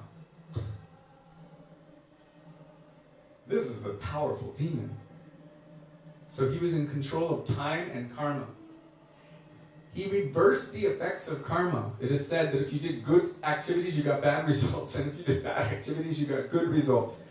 He became so powerful that all of the great sages, like Narad, Angita, and so many others, became his personal servants, and they were made to offer prayers in glorification to Hiranyakashipu. I don't think we've seen many demons like this since. How powerful is that? Then he took over not only this world and the lower planetary systems, but he even took over the heavenly planets. He took over Indra's throne, Indra's bed. He was sitting on Indra's throne in Indra's palace in Nandan Gardens. And he took all of the demigods, because one of the powers he was given was that he had all of the powers of the demigods. So he took all of the devas and he kept them as his personal slaves. And it is said that he was especially harsh toward them because they were always fighting with him. So this was his power and potency. They were in such a condition. We don't see that these days. Right now people are freaking out and, oh, like this. But at that time, you can't even imagine. He was in control of the demigods. He could control all of their powers, and he controlled all of the devotees. I mean, he didn't control their hearts, but they were forced to offer prayers to him. So he was a holy hell of a terror and throughout the entire universe. Those who could escape from his demons had to run and hide in mountain caves just to survive. So it was a very, very harsh, difficult time. So this Hiranyakashipu, he was very comfortable and confident with his power and his position. He was thinking he is the Lord of the world. He had everyone, all of his demons and the demigods and everyone worshipping him, offering him prayers. It is said that he was always intoxicated, drinking so many liquors and everything. His eyes were rolling like copper red. This same Hiranyakashipu, he had one amazing, beautiful son. His name is Prahlad. Prahlad means he who is giving Hlad, love and affection, happiness and joy to the Lord. Pra. And he is also helping to share that mood of giving love and affection to the Lord. I wanted to ask you, because time is very short, I wanted to ask you if you would tell so many of the things and bring into Lord Srika Gurudev, but go deep into Prahlad Maharaja's teachings tomorrow. I'm going to try to do what I can right now. Okay. So this Prahlad was very, very dear to his father. It is said that he was like the jewel of his eye, the apple of his eye. His father would weep when Prahlad would sit on his lap. He would weep tears and smell his head. The demons also have good hearts. They have feelings. It's not bad, right? He's loving his son. He loves his family members. So love is natural throughout the universe. It is a basic principle of this universe. So he was loving his son with so much joy and affection. When his son was old enough, he put him into school with the teachers Shanda and Amarka. Shanda and Amarka are the sons of Shukracharya.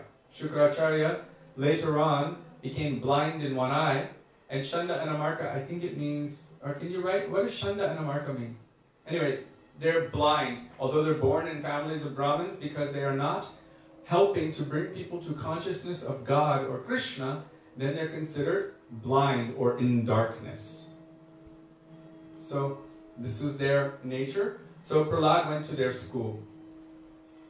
After some time, then they presented Prahlad again to Hiranyakashipu, who was so overjoyed to see his dear son. So overjoyed. What is the best thing you have learned, he said. Prahlad said, Tat sadhu manye asura varya dehinam. Tat sadhu manye asura varya dehinam. So Prahlad said, oh, best of the asuras. Hiranyakashipu was so happy. What? He's saying I'm the best of the demons. My son is being trained nicely. But then Prahlad said, Griham andakupam. That you are that one who is absorbed in only enjoying in this material world and not taking shelter of sadhus and not endeavoring for perfection in serving the Lord. They are just trapped in this well of material existence, which is like a blazing, raging fire within the well. Like Gurudev once said, the well is on fire. So, griham andakupam. You've made your house like that. It is a house in this material world where everything is simply birth, disease, old age, and death. Rather, you should go to the forest. What forest? Shri Vrindavan Dham. There, Haran Ashrayeta. And there you should surrender unto Lord Hari, unto Krishna. You should do bhajan of the Lord. So Prahlad Maharaj told this. Hiranyakashipu looked at him like, what? How did he get this? It seems that he has somehow been influenced by my enemies. And then Hiranyakashipu began thinking, you know, in a forest of sandalwood. He's comparing all of the demons to sandalwood, very fragrant and beautiful, because this is how we think of ourselves. We're perfect, we're good. Anyone who comes against us, they're bad. So, he was thinking, in a forest of sandalwood, if there's a thorn tree there, that thorn tree will be used to make the handle of an axe, which will be used to chop down these sandalwood trees. So Hiranyakashipu was very upset. What is this? And he looked at Shanda and Amarka. What have you taught them? And they're like, we didn't do it. We don't know how he has this. He's just a little kid. We'll teach him properly. We promise. We don't know where he got this from, but he definitely did not get this from us. So at that time, Hiranyakashipu was a little bit forgiving. Okay, teach him properly. Be careful. Make sure no bad influence comes to him. So they brought him back to their Gurukul, means the school of the teacher. They were the gurus of that school. Gurus. And they were teaching for some time. Again, they brought him in front of Hiranyakashipu. Hiranyakashipu was again so overjoyed to see his son. Again, tears flowing from his eyes. He was holding him and patting him. And he said, tell me, my son, you've been learning for some time. What is the best thing you have learned? So Prahlad Maharaj, he said, Shravanam Kirtanam Vishnu Smaranam Padasevanam Archanam Vandanam Dasyam Sakyamatmani Vedanam Iti Pungsarkita Vishnu Bhaktishtaina Valakshanam. So Prahlad started telling him about all the 9 processes of bhakti, which are mentioned in Srimad Bhagavatam in that section, Prahlad Charitra. That's why we sang today, Bhajo Hure Mana Srinandanandana Abhay Charana Arvindare. There it's the same. There's Shravana Kirtana Smarana Bandana Pada Sevana Dasyare. He was telling Hiranyakashipu that this is the best thing I have learned, that one should serve the Lord in all of these different ways. So Hiranyakashipu was extremely angry. I believe that actually happened the first time. And then the second time he came, Hiranyakashipu was asking again. This always confuses me, so just please bear with me. The storyline is important and when the important verses come in. So the second time, when he came back, Hiranyakashipu is asking Prahlad, what happened? What have you learned? And Prahlad says to him, Matirna Krishne paratasvato vamito vipadyeta griha vratanam adanta gobir vishatam tamishnam punah punashcharvita charvananam. He said, those persons who are simply engaged in chewing that thing which has already been chewed before, they can never understand the topics of Krishna Bhakti. What is he talking about? Chewing that which has been chewed before? Our Gurudev gives an example. What is the example? If a dog has a bone, a very tasty, dry bone, many other dogs will come and try to take it from him. So he'll be running away trying to enjoy that bone. But all of these other dogs will be chasing him, biting him, attacking him. He'll be screaming until he lets go of that. And then the next dog will grab it, and all these dogs will run after that dog. And so on and so forth. This is the meaning of punas, charvata charvananam. Again and again, chewing that thing which has already been chewed. So what does that mean for us, practically? It means that we have seen our fathers, and their fathers, our family members, our mothers and fathers, and their parents and their parents. They've all done the same thing. And they've all ended in a similar situation. Birth, disease, old age, and death. And so if we are doing the same thing that they're doing, and they did not attain success, and they didn't attain success, which is Krishna Bhakti, then it is said that we're only again chewing that which has already been chewed. Like taking someone's old bubble gum off the ground and chewing that. Or sugarcane, which has already been squeezed, and chewing on that. There's like nothing left, and we're trying to extract some little something. There's so much to tell, actually, and I'm trying to run through it. Tomorrow I will go more, tomorrow, not tomorrow. Tomorrow's another holy day. Maybe the next day we'll go more deeply into the teachings of Prahlad Maharaj. But then, so he told him, you will not be able to understand. And Hiranyakashipu was like, what? One who is only engaged in trying to enjoy this material world cannot understand properly the subjects of Krishna. So Prahlad tells him, you won't be able to understand. And then he said that those persons who are addicted to material life, if you try to follow them, because they're blind about spiritual things, then if you're following them, it's like the blind leading the blind. If the blind person says, follow me, but they can't see and they don't know their way, then you will fall into a ditch when they fall into a ditch, because you are blind and they are blind. A blind person needs to be led by someone who knows and who sees. We are blind to our spiritual reality. That's why we need to take shelter of those who are awake to spiritual reality. That means tattva darshis. They are seers, experiencers of the truth. They are tattva darshis. So Prahlad says, you will simply fall into a ditch if you're taking shelter of blind persons. And that's a lesson for all of us right now. Why? Because right now we have such an opportunity with even the idea of death looming all around, and we've seen how much death is coming from all sides around us. We have the opportunity to think about and remember Krishna, what we have received from our Gurudeva and our Guru Varga, what we've received from Mahaprabhu and Shastra. So we can concentrate on that, or we can follow the path of meditating on the subjects of those who are blind. And I cannot tell you how many times every day I find and actually call out a devotee who is posting or reposting something that they have not even read just because it looks like it's a little controversial or like a conspiracy. And I'm like, did you even bother to check? And they're like, no, usually I do, but someone said, oh, well, I just read it. I just post it first because I want to read it later. I'm like, but this is like news from 10 years ago. It even has the date on it. Oh, I didn't know. So people are sharing information which may or may not be true without even bothering to look at it or do any research, and it isn't anything to do with Krishna or Krishna Bhakti. So this is the blind leading the blind. Means they're not even seeing what it is. This is blindness. And they're promoting it and telling everyone, share it, share it, share it. Those who are similarly blind will follow that. And what is the result?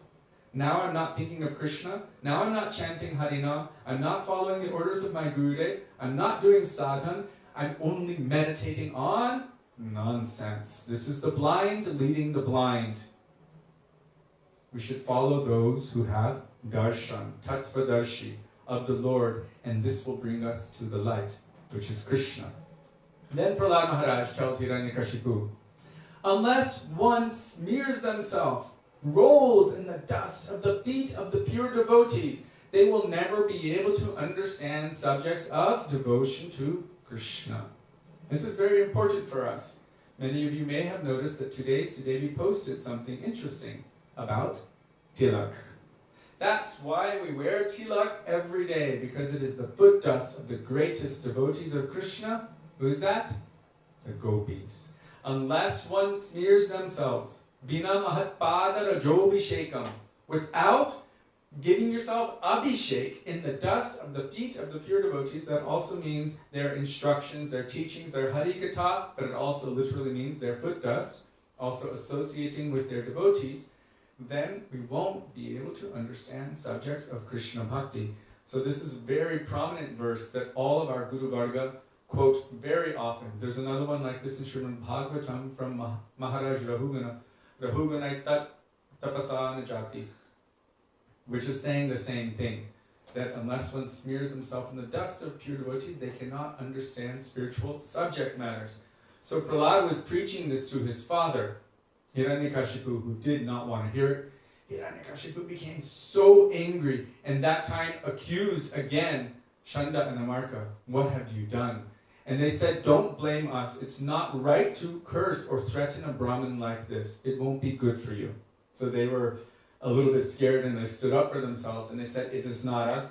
It might be that somehow Vishnu is sending some spy in to try to infiltrate and create this problem. We promise we will break him out of this. So they brought him back to school. Hiranyakashipu consented. It is said actually at this time that Hiranyakashipu, please forgive me, it's so little time and so much pressure. Before they brought him back to school, Hiranyakashipu was so furious with Prahlad for preaching about God to him and telling him all of these things that Hiranyakashipu threw Prahlad on the floor and then endeavored to kill Prahlad in thousands of different ways. This is important.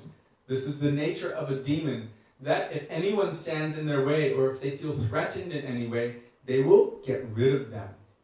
So he was trying to kill Prahlad. It is said that when first he threw him on the floor, he ordered him to be killed. He was saying that the killer of my brother, this is my enemy, and you are following my enemy. You are following Vishnu.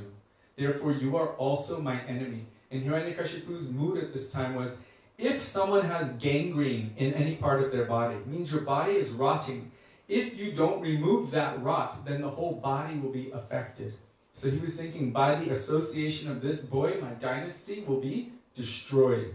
So let me remove this rot like one amputates a rotten limb. He had this mood, so immediately he ordered for Prahlad to be killed. He told his demons, you should kill him, chop him up. So it said they were saying, Chindi, Bindi, chop him up and pierce him. They were trying to chop him, but because Prahlad was always absorbed in meditating on the Lord's names, forms, qualities, and pastimes, he was completely peaceful and undisturbed in every situation. Their weapons had no effect. That's quite amazing. But he was not able to be touched by them. So then, Hiranyakashipu was becoming desperate. He ordered that he should be thrown under the feet of a very crazy wild elephant. What did that elephant do? Normally he would stomp on anyone, but this time he picked him up, put him on his head, and began parading through the town. It looked like a triumphant parade. Prahlad was on. All of the devotees who were there were happy to see such a thing, but they couldn't say anything.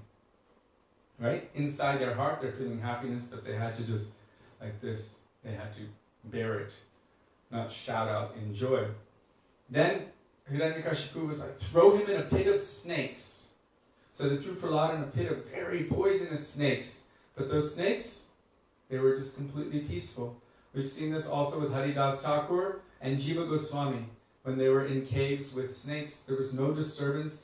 They also, snakes, envious persons also find the devotee dear. Dhira dhira janapriyo priyakaro nirmatsaro pujito. Because they're completely non-envious and because they have love for Krishna. So, huh? Yes, I know. And then Hiranyakashipu tried spells. So many magic spells were cast upon Prahlad which had no effect. Then he had him endure very harsh, cold environments. That did not kill him. Then he tried to force him to endure the heavy winds of a hurricane. That did not help. He threw him off a cliff. But Krishna caught him. Prahlad, the whole time, is just whatever is happening to me, this is by the grace of the Lord. He was peaceful in every situation. Anything which happens, good or bad, this is my karma. So he was completely peaceful. He was not fighting against the environment. It said then Hiranyakashipu tried to kill him by fire. Hiranyakashipu's sister's name is Holika. Holika. And she had a special benediction that she could not be burned by fire. So an arrangement was made where a big, massive pyre was made full of wood and hay and everything. And Holika took young Prahlad. She said, come to me, Beta, means her nephew, sit on my lap. And she was giving him so much affection. She said, I'll give you so much milk and so many things, sweets. So he went with her. And then they ordered that it should be set on fire. So that pyre was set on fire. We see every year around holy time, they have a representation of that. as well. So at that time, massive fire came, and Hiranyakashipu was expecting to see his sister come out unscathed. Instead, his young son Prahlad came out, and there was no trace of his sister Holika, only ashes. It is said that that was the history of the beginning of Holi, when everyone was so happy that Prahlad didn't die, but this evil Holika, who tried to kill her own nephew, was burnt to ashes. Then they became so happy they began throwing those ashes as a sign of happiness. Of course, we understand that Holi is also part of the eternal pastime of Radha and Krishna and the gopis and the Brajavasis in Vrindavan. So he tried to kill him in so many ways, and he realized that Gurudev said, is there any way that he can be fixed? It's like rubbing, if a dog has a curly tail, you can rub 100 gallons of ghee in it and still it won't go straight. So Hiranyakashipu, Gurudev is explaining this.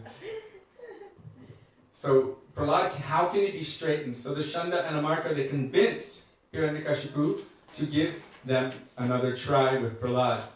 So Prahlad was at school, he was doing very well, excelling at school. They were trying to teach him all kinds of good things, like they teach in normal public school these days. That's why Prabhupada called it slaughterhouse for the soul. Why?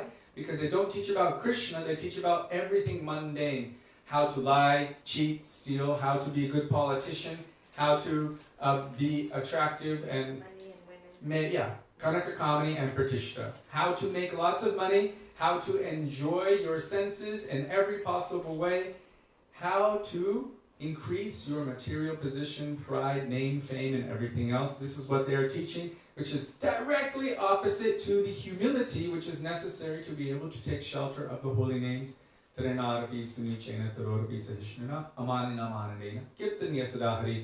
So Prahlad, he was accepting and excelling in the class works, but he felt it had no value to him whatsoever. He was being put in a situation where he had to do that.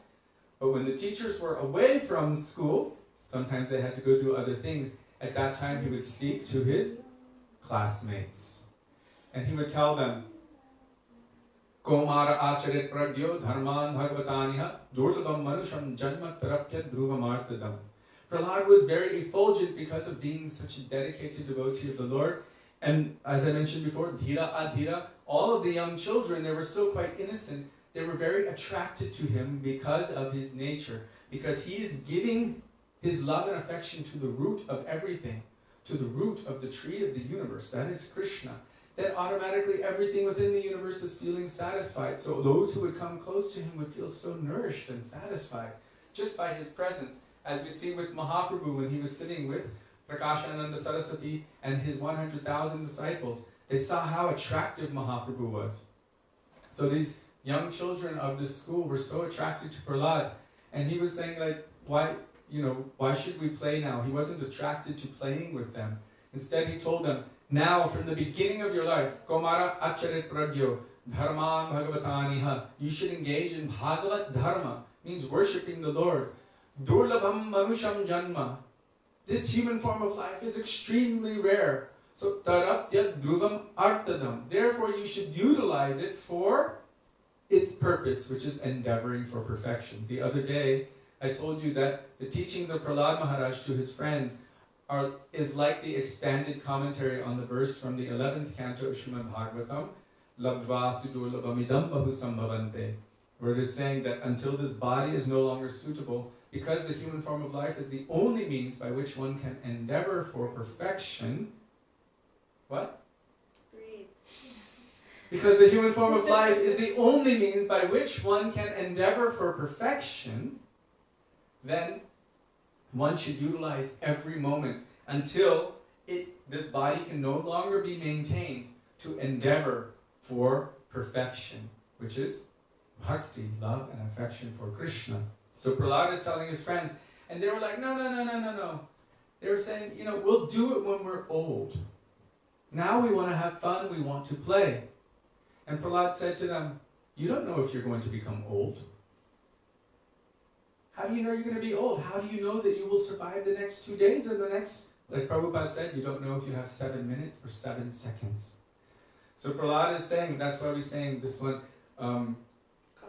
Kamala dala jala jivana talmala. This human form of life is so fragile, like a drop of water on the petal of a lotus. At any moment, even a slight breeze can knock it off.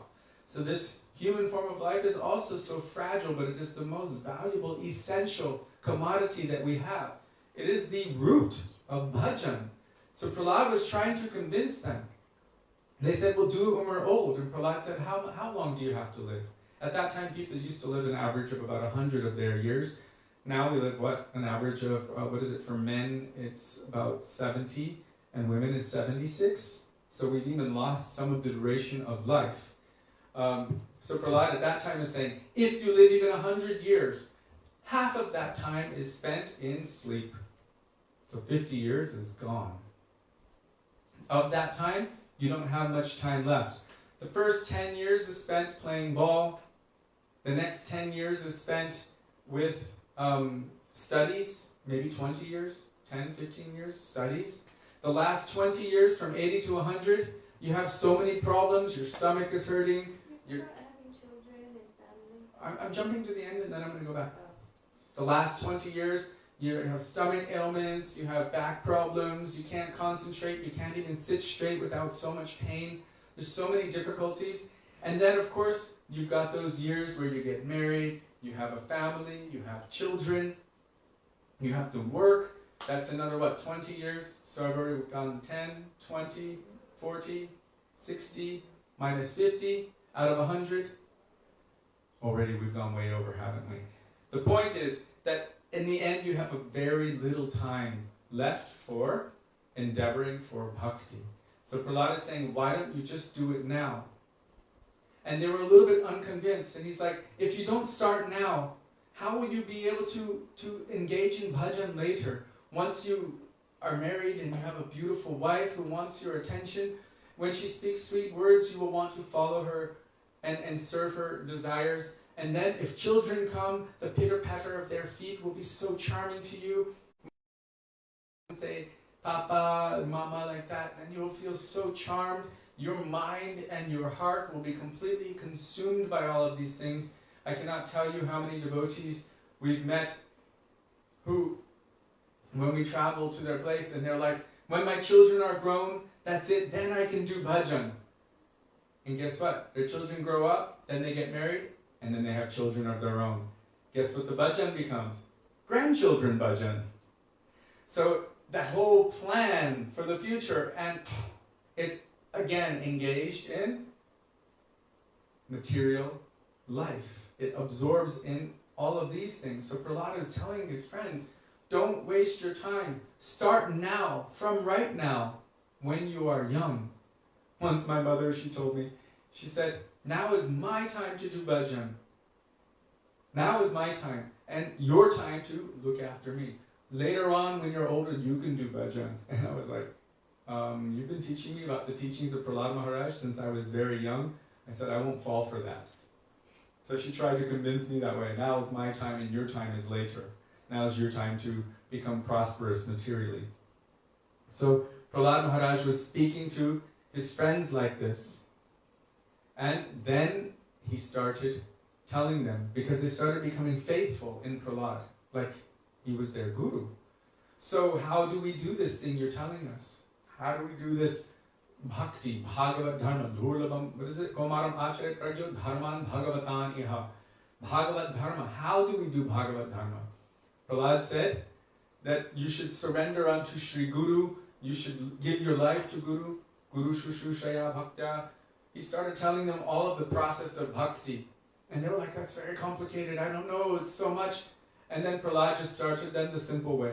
Like Srila Prabhupada started it the simple way in the West.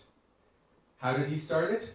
I just read it yesterday. He said, I sat down in Tompkins Square Park and started chanting Hare Krishna. And from that, so many came. They became attracted and started dancing and chanting the holy names. So Prahlad just started with, you should chant the holy names of the Lord. Prahlad started a big, beautiful kirtan. We listened to the tape thousands of times when we were young. And for us, it was Prahlad Maharaj. So he started singing, Hare Krishna, Krishna Krishna Hare Hare, Hare Rama, Rama Rama, Hare Hare. And all of them started doing kirtan and dancing and chanting, and the kirtan became so happy and boisterous. Our Gurudev said that they were chanting Hari Bol, Hari Bol. So this is like, imagine, within the kingdom of the demons, the main demon, Hiranyakashipu's own son, Prahlad, is teaching love of God in the school. So at that time, Shanda and Amarka caught wind of that, and they brought Prahlad in front of Hiranyakashipu. Hiranyakashipu became so angry, so upset, so terrified. He was like, you are the reason that everything will be destroyed. And he tried to destroy him in every way. He tried more than once, but nothing could affect Prahlad. Hiranyakashipu even tried to give him poison. He's like, come sit with your father. But at this time, no. Hiranyakashipu became so angry, he said, where do you get your insolence from? He called him like, I can't remember, like the worst. Like before Prahlad said, Asuri Varya Dehanam, the best of the Asuras, Hiranyakashipu called him the most wretched, most disgusting, despicable excuse for a human being.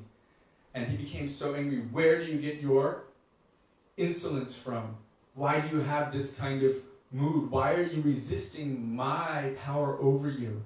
Why are you resisting my right to control you? I'm the most powerful being in this universe. Where do you get your power from? And Prahlad said, from the same place you do, from God. Hiranyakashipu was like, God, I'm the most powerful man in the entire universe. You should worship me instead. But Prahlad was, in this case, belligerent. Guru nasasyat, swajano nasasyat, pita nasasyat, janani nasasyat, daivam nasasyan, napatishya sasyan, namochayed yasamupetam mrityum. Prahlad was always respectful, but he would not give up serving the Lord. Pita nasasyaj. According to Vedic culture, it is considered a sin to disobey your parents. Especially if your parents are bhaktas and trying to help you to do the right thing within the confines of dharma. It is considered sinful, adharmic. So, at this case, Hiranyakashipu is trying to stop Prahlad from serving Krishna, from chanting Krishna's name, from serving the Lord. So for this, Prahlad resisted and he would not follow Hiranyakashipu's order. This is why Prahlad is glorified in all Shastras, because he rejected the order of his father in order to continue serving Krishna. Pitana sasyaj, because his father could not stop him from, or was trying to encourage him on the path which leads to death. This hitvat mapatam, bringing him toward hell. So this is not the qualification of someone who has the right to be in any position. They are fit to be rejected. So Prahlad said, I get my power, my potency, but from the same place you do, from Hari, from Vishnu. And Hiranyakashipu became so upset, so angry, so fierce. He was like, where is your God? And Prahlad said, he's everywhere. Everywhere, in everything. And Prahlad could actually see him. According to Chaitanya Charitamrita, it is said that a pure devotee does not exactly see the material world and the workings of the material world. Rather, they see their Ishtadev present everywhere. So Prahlad was seeing his Lord everywhere, in every particle, in every atom, everywhere. And Hiranyakashipu was like, is he here? Prahlad's like, yes. Is he there? Yes. Is he here? Yes. Hiranyakashipu was like, is he in this pillar? And Prahlad said, yes, of course. And he could see him there. Yes, he's there. Hiranyakashipu was so angry. He said, now I will sever your head from your body myself. And before he did that, he smashed his fist with his sword against that pillar. He smashed it against the pillar. And from that pillar came a very loud, really tumultuous, roaring sound, which was frightening to the entire universe. You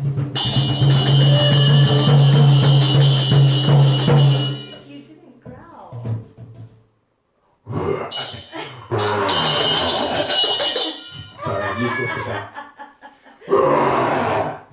So, it is said that everyone was stunned in fear. What is that? Where is that sound coming from? Hiranyakashipu was looking left and right. Where is that sound coming from? In amazement. Completely amazed. What's going on? What's going on? At that moment, it is said that from that pillar burst forth the most amazing form. Hiranyakashipu's looking at it. What? He was fearless. Remember, he thinks I'm the most powerful person. I'm going to kill Vishnu, so he's fearless. And he's looking at, what is that? Massive, massive form with its hair in the sky. What color was Looking- his hair? Color of moonlight. Brilliant white. He was looking at it. This doesn't look like any creature of this earth. It doesn't look like any creation of Brahma. The face is of like a lion and the body is like a man. It's a half man, half lion. For all of us now, Shri Narasimha Bhagavan Ki Jai. Yay! He appeared and he was so fierce. It is said fire was emanating from his eyes. He was so angry at Hiranyakashipu for the way he had abused this beautiful, sweet, pure devotee. No child abuse. No child abuse. Lord Nrsimhadev is the personification of the Lord who is against child abuse, devotee abuse. So, Hiranyakashipu's looking at him. What is that? He's like, it's no creature made of Lord Brahma. What is it? Half man, half lion. And he said, anyhow, whatever it is, it must be something of Vishnu. Maybe he's trying to fight with me. I'm going to kill it. It is said that this form of Narasingha, half man, half lion, was so effulgent and brilliant. It was like fire, Brahmajyoti. And this Hiranyakashipu took his sword because he could do anything. He had the power of the Devas, so he leapt into that light. He had some vision of the form, and then he became like invisible. You couldn't see him because he was covered by the light. And he was just swinging his sword, trying to chop and cut at that form. But we could not see him. And then sometimes he would come back out and dive back in. He said he had a shield and a sword, and he was just like this. Valiant warrior. And he was fighting with this form of the Lord, who was playing with him like a cat plays with a mouse. Or like Garuda plays with a snake. Sometimes letting him go, sometimes catching him, sometimes letting him go again. All the while, Prahlad is standing there realizing, this is my Lord who has taken this amazing form, only standing in prayer, witnessing all of this, because he has complete faith and sees his Lord everywhere. So he realizes that everything is happening by the will of the Lord, and that everything is the mercy of the Lord. So at this time, Hiranyakashipu is desperately trying to fight, and this fight went on for a very long time. Hiranyakashipu was putting up a very good fight. Why did this fight go on for so long? Because the opportune moment was necessary. The opportune moment was necessary. What was that? It couldn't be any day, and it couldn't be any month. So it had to be a leap year and a leap month. So at this time, leap month is Purushottam Mas, and the leap year, that's the leap month, and there's also a leap year, because Hiranyakashipu had requested that from Brahma. So this fight went on for a long time, and the demigods were becoming very concerned. It is said that this Narasingha Dev form, half man, half lion, was so massive that as he was roaring and swinging his hair in the sky, the celestial airplanes of the demigods were being flung this way and that way, that the clouds in the sky were being moved. And as he was so fierce, he was knocking Earth off her orbit, and as he was stomping, new mountains were popping up because of the displacement. So this is already mentioned. We understand, they say, as you push down the tectonic plates, new mountains spring up. Nrsimhadev was stomping on the ground, and new mountains are springing up. It is said that elephants were crying in far-off distant lands because his roar was so intense. He was roaring in anger, the personification of the protectiveness of the Lord for his devotees in the form of anger toward the demons. So for a long time they were fighting. And then Narasingha finally, on the petition of the demigods, they were like, please, finish him, finish him. This fighting went on for a long time, and then finally, Nrsingadev took him. Where did he take him? Not inside, not outside, but in the doorway, in the hallway. It wasn't considered in or out. And it was not on the land or in the sky, but he placed this Hiranyakashipu on his lap. It is said that Hiranyakashipu was moving like a snake, trying to escape, but he could not escape. And at that moment, with no weapon, only his nails, Sri Narasimha Bhagavan pierced the abdomen of this demon Hiranyakashipu and ripped him apart. He was ripping for a long time and grabbed his intestines and wrapped them around himself, and he was roaring loudly. Prahlad was glorifying him afterward, how beautiful he looked with all of the gopi dots on his face, on his head. It is said then that Lord Nrsingadev ripped out Hiranyakashipu's heart and threw his body to the side. Why did he rip out his heart? Because he was so heartless that again and again he was trying to kill his own dear, devoted son, Prahlad.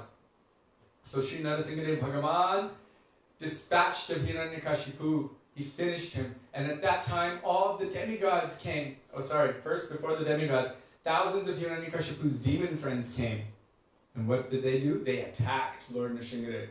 Lord Nrsingadev at that time completely shredded millions. I'm using the word shredded because he manifested thousands of arms with sharp nails and shredded millions of demon soldiers who were Hiranyakashipu's minions. And then after he finished everyone, he was still so angry. He sat down on Hiranyakashipu's throne. Where was Hiranyakashipu? Indra's. After. So he fulfilled all of the promises of Brahma. Not in the day, not in the night, not in any month, not at any time, not in the land or the sky. All of the promises of Brahma were fulfilled because the Lord fulfills the vows of his devotees. So then, Nrsingadev Bhagavan was sitting on the throne of Hiranyakashipu, but still so angry. They said fire was coming from his eyes. All of the devas were there and offering prayers from a distance, and they tried to get Lord Brahma, you go forward. Brahma's like, no. It's my fault. Yeah, it's my fault all this terrible mess happened. And in fact, Lord Nrsingadev did warn Lord Brahma, don't ever give these kind of boons to the demons again. Not like this. Don't do that again. Then they asked Lord Shiva, you go forward. He's like, no. I've never seen him like this before. They asked Lakshmi Devi, you go forward to pacify him. She's like, I've never seen my husband angry like this before. No, I don't want to go. Then they told little Prahlad, you go. Prahlad ran to Nrsingadev, and Nrsingadev took him and placed him on his lap. Some places it is said that as a mother or father lion is so affectionate to their cub that Nrsingadev began to lick him. Some places it said that he placed his hand on his head. In any case, he was giving him so much affection. And it is said that at that time, Nrsingadev's heart was melting with affection, and even tears came to his eyes, seeing the nature of love and affection of his dear devotee Prahlad. At that time, Lord Nrsingadev asked Prahlad, he said, I'm so pleased with you, ask me any benediction. And Prahlad's response was, I am your eternal servant, and you're my eternal master. It is not befitting of the servant to ask for special favors of the master, nor for the master to offer special favors to the servant. I am always your servant. So I don't want anything because I'm not a businessman. Businessman asks for something. I will give you something, I will love you, and you will give me something in return. But he said, I'm not a businessman. And then Lord Nrsingadev said, but please take something, take something. So Prahlad said, okay, I know that my father was so evil, he committed so many sinful activities, he killed so many cows and Brahmins and destroyed temples and did so many horrible activities, but still, please give him liberation. This is the nature of the compassion of a Vaishnava, of a devotee. They see through all of that nonsense exterior to the nature of that soul inside. Jivere Swarupahoy Krishna Nityadas. All living entities are eternal servants of Krishna.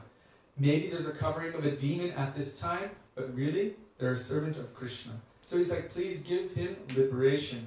Narasimha Bhagavan then at that time said, For a Kanishta Vaishnava, even a first level Vaishnava, 7 generations are automatically liberated.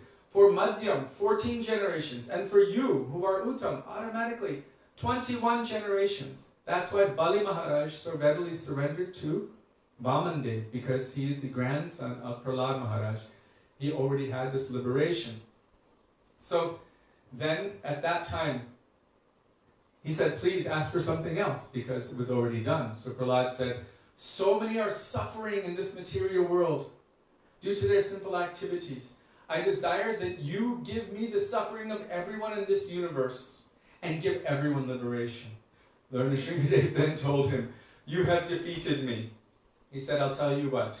Anyone who hears this pastime with faith, on this day especially, anyone who hears this, for sure and for certain, they will receive liberation.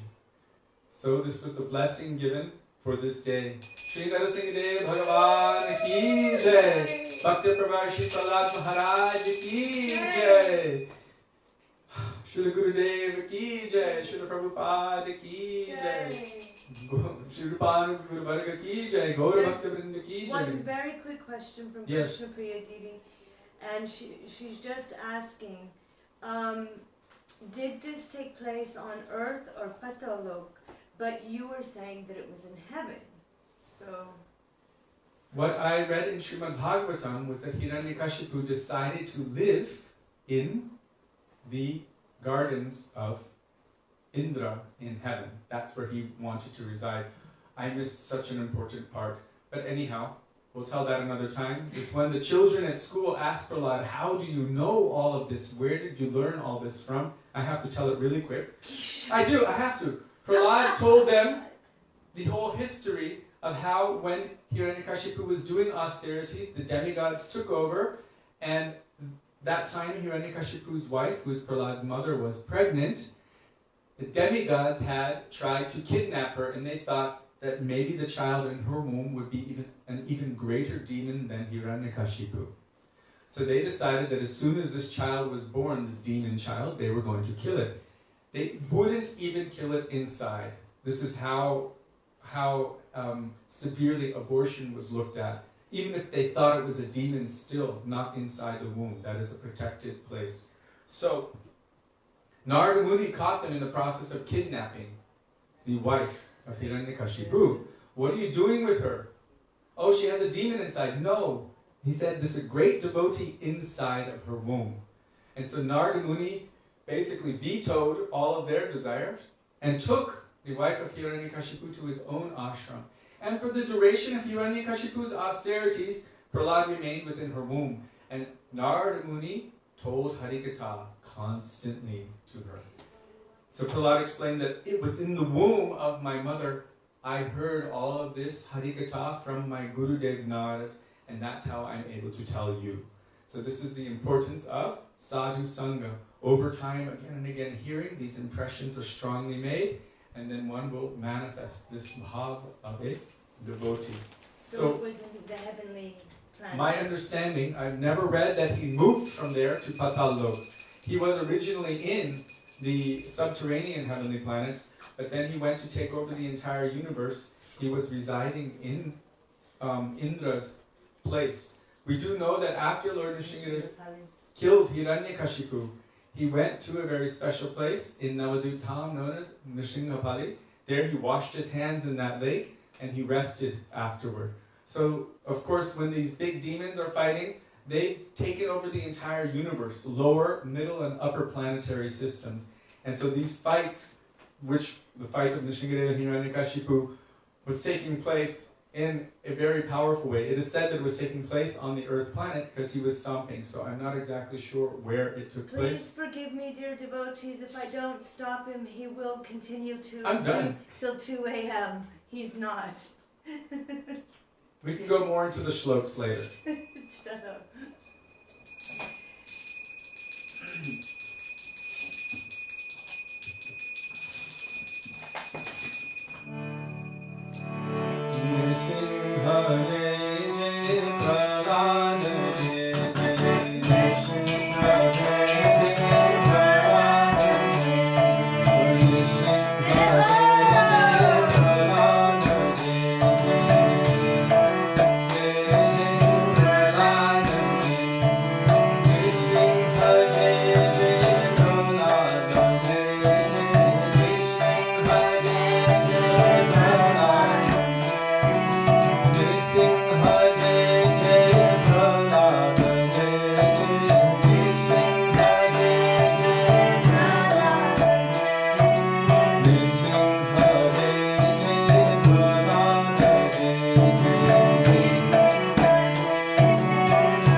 Bihari ji की जय, गिरिराज महाराज की जय, हरे कृष्ण महामंत्र की जय, श्री नरसिंह देव भगवान की जय, शुक्ला महाराज की जय, गौर भक्तवृंद की जय, निताय गौर प्रेमानंदे हरि